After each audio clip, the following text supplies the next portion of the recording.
Let's cut right to the chase. Are you tired of being motivated one day and completely off track the next? You start a new habit, you feel great for 72 hours, and then that inevitable wave of resistance hits you like a truck. The big lie you've been sold is that you just need more discipline, more willpower. But that's like telling a soldier to just be stronger without giving him a strategy. It's a recipe for failure, and it's why you keep quitting. Look, you don't lack discipline. You lack a system for discipline. And here's the controversial truth. Everyone telling you to just power through has missed the point entirely. The true path to unbreakable focus is not about fighting your mood. It's about establishing 5 clear levels of mastery, just like a warrior. I'm going to show you the ancient framework used by the legendary samurai, Miyamoto Musashi, that turns discipline from a feeling into an identity. Today, you're going to get the map. We'll go from level 0, where 99% of people quit, all the way to level 5, where discipline becomes as automatic as breathing. If you've ever felt stuck between your ambition and your execution, this is the blueprint for your mind. Stop relying on motivation and start building the foundation of a true warrior. Let's level up. Level 0, the dependence on motivation. You gotta admit, we all love the feeling of motivation. It's like an adrenaline shot that makes you promise, this time it's gonna be different. You watch a video, listen to a podcast, and boom, you feel invincible. But that energy is nothing more than a mental sugar rush. And what happens afterward is the dreaded hangover, where you feel worse than before. Living on this emotional roller coaster, waiting for the next external push to act, is what I call level 0 of discipline. Look, the problem with depending on motivation is that it's entirely external. It's not yours. When life throws you a sucker punch, that bad day, stress at work, unexpected rain, your whole project collapses because the energy source dried up. It's like building a house on sand. One tide is enough to wash everything away. That's why you have peaks of productivity followed by valleys of inertia, and that's not sustainable for someone with big ambitions. To Miyamoto Musashi, this dependency would be the mark of an amateur. A warrior can't wait to be motivated to protect his lord or sharpen his blade. He acts out of commitment. True strength isn't the momentary flame, but the coal that burns incessantly deep down. But if motivation isn't the foundation, what exactly did a warrior like Musashi use to start every single day, even the hardest ones? Let's be real. We've all been that one-day warrior. It's the person who decides to change everything on January 1st or on a Monday, going from 0 to 100 in one go. You sign up for the premium gym membership, buy a stack of self-help books, and try to meditate for an hour. This is a classic but catastrophic failure in approach. This over-the-top burst of effort is simply unsustainable. And it's why you burn out so quickly and label yourself as lacking discipline. The one-day warrior fails because they confuse intensity with consistency. They treat the journey like a sprint when it's really an ultra-marathon. Miyamoto Musashi wouldn't just laugh at this. He'd see it as a waste of energy. The true power of a warrior doesn't come from a single superhuman act, but from the cumulative effect of small, repeated actions. Think of it this way. What's better, writing 10 pages in one day and nothing for a month, or writing half a page every single day? The intensity of that one day often just feeds the ego, making you feel productive without actually building a system that lasts. You're draining your internal reserves. The key is to find the minimum effective dose, the smallest amount of work that, when done daily, becomes unbreakable. That's the secret to moving beyond the one-day warrior phase. But if it's not the sheer force of will, what is the bedrock that allows a warrior to keep showing up? If we agree that motivation is fleeting and that all or nothing efforts fail, then what's the anchor? It's discipline, sure, but not as you know it. The secret teaching of Miyamoto Musashi isn't some complex technique. It's deceptively simple. The habit is the master, and you are the student.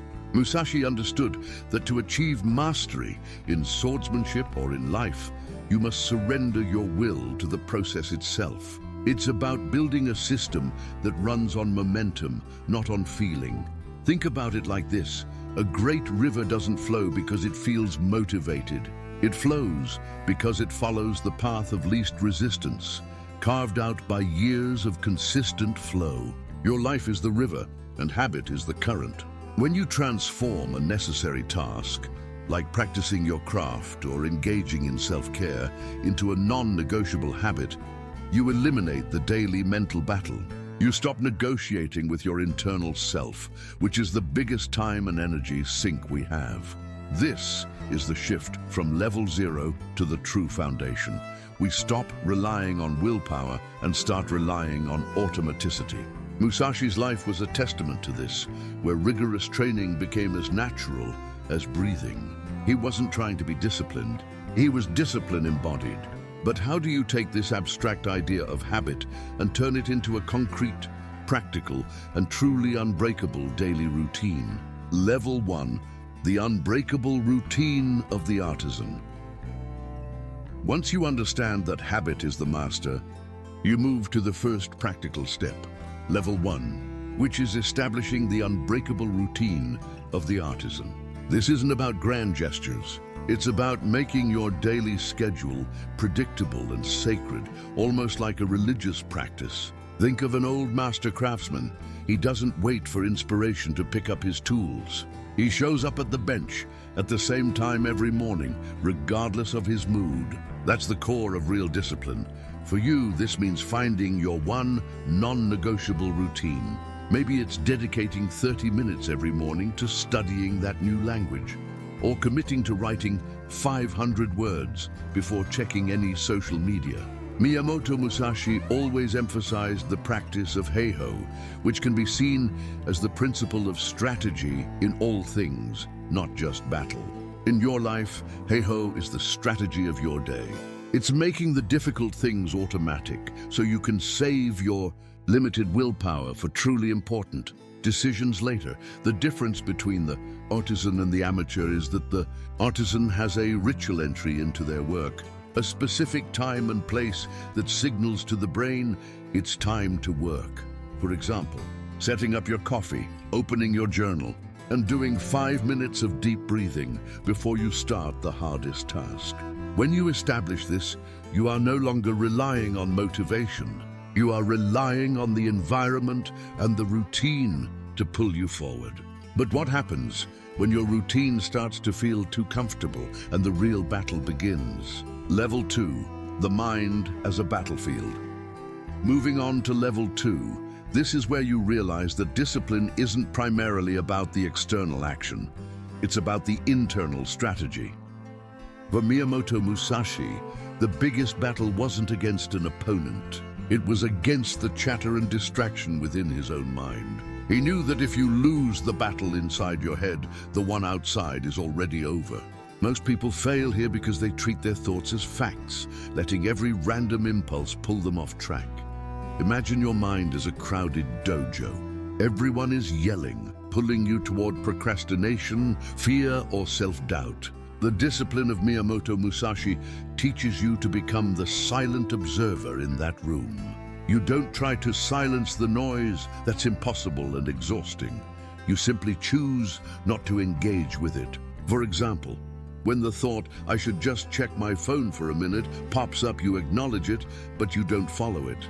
That's the first step to winning the mental war. This level is all about meta-awareness, the ability to watch yourself think and choose which thoughts to empower. Musashi's strategy was always about positioning, and the best position is detachment from your own impulses. By observing your destructive patterns without judgment, you create a necessary distance. You're no longer your mood. You're the master choosing the next move. But how do you train the brain to make this choice automatically? Level 3. The hidden power of rituals. If the mind is the battlefield, level 3 is where you build the trenches and fortifications. This is the power of ritual, and it goes far beyond just a morning routine. A true ritual is an act that carries symbolic weight and has a clear beginning and end, signaling to your brain that you are shifting states. For the warrior, The ritual of cleaning his katana wasn't just maintenance. It was a moment of mental alignment and total focus. This is where discipline moves from an effortful choice to an effortless process. Think about the most successful people you know. They don't rely on luck. They rely on systems. For example, before any difficult writing session, I always make a cup of matcha and spend 2 minutes staring out the window. That small ritual, that predictable sequence, is what collapses the mental gap between thinking about the work and actually doing the work. It's like a trigger for performance. The great warrior Miyamoto Musashi formalized every part of his life because he understood that in a chaotic world, the only thing you truly control is your own process. You need to identify the 3 key moments in your day that require a ritual. It could be a pre-work ritual to launch you into focus, a midday reset ritual to prevent burnout, or an end-of-day ritual to secure your rest. The ritual eliminates the need for motivation. It's a powerful tool because it doesn't leave the action up to your fickle feelings. But what happens when these simple rituals are challenged by the loudest distractions? Level 4, the silence that kills. Excuses. Level 4 is where you stop negotiating with yourself. You've heard this before. I'm too tired, I'll start tomorrow, or it's not the right time. These are just the noise of the old self trying to protect itself from the discomfort of growth. For the warrior, these excuses are the enemy's spies, constantly trying to sabotage the mission. The only way to deal with them, through silence. Not just external silence, but the internal quietness that allows you to hear the real reason behind your procrastination. Most of us fill our lives with distractions. Social media, endless news, shallow entertainment, precisely because we are terrified of this internal silence. When you finally sit still, the voice of fear and doubt becomes deafening. But this is the crucial moment. Miyamoto Musashi used solitude not as a form of rest, but as a crucible for his will. He stripped away all external comforts to face his own mind, making the battlefield outside easier. Your practical application for this level is the 5-minute rule of absolute stillness. When an excuse pops up, don't argue with it. Instead, sit silently, observe the excuse and ask, is this truly a limit or just an emotion? This small act of observation, this moment of silence, breaks the automatic chain reaction of the excuse. The excuses, once brought into the light of your conscious discipline, simply lose their power. But what happens when the external world truly falls apart? Level 5, the discipline that survives chaos. This is level 5, the highest level of discipline, the ability to maintain your core practices when your life is pure chaos. Most people can be disciplined when things are easy. They get their workout in, they read their pages, they follow their routine when they're on vacation or when work is slow. But the true warrior, like Miyamoto Musashi, proved his worth in the middle of a swirling, unpredictable battle. His focus and his discipline were not dependent on calm. They emerged from the storm. Think of it. The discipline you build during peacetime is just training. The discipline that survives a family crisis, a massive work deadline, or a health scare is real. That's when the Miyamoto Musashi philosophy kicks in. When you have 2 hours of unexpected crisis, you don't throw away the whole day. You identify your absolute non-negotiable 1%. For example, you might not do your full 60-minute workout, but you still do 10 minutes of stretching. You might not read a full chapter, but you read 1 single page. This is what I call the minimum standard of excellence.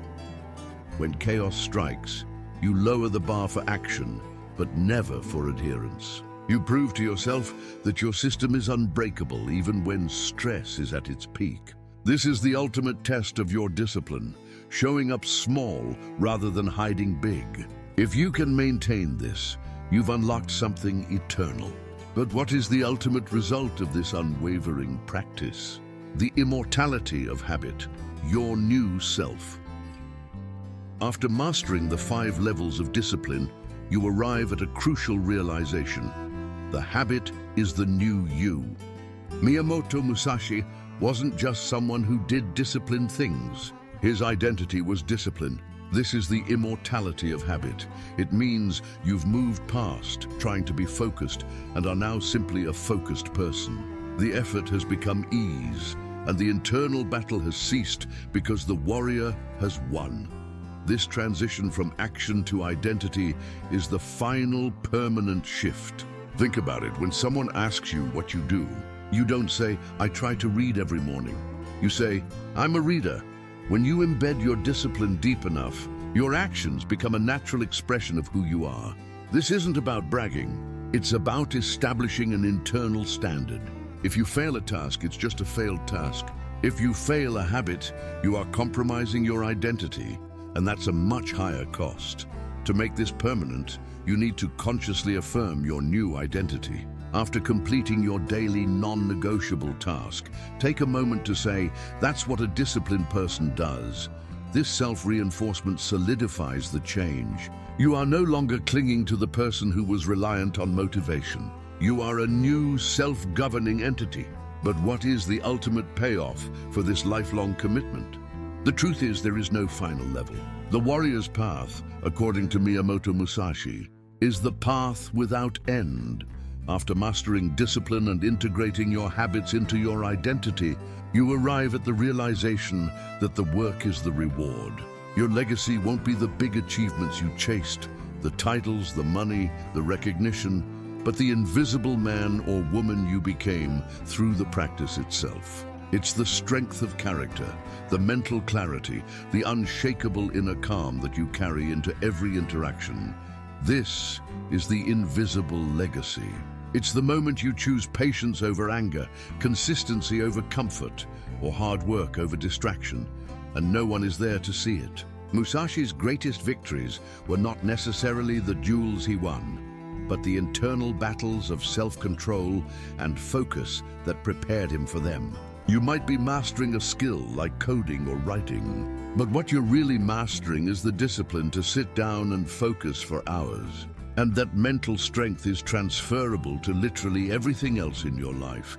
Your commitment to the path is the most profound gift you can give yourself, and its payoff is far beyond the material. The peace that comes from knowing you are operating at your highest standard, that you are honoring your own potential, is the true treasure of the warrior. So the journey continues, not because you have to, but because you are the journey now.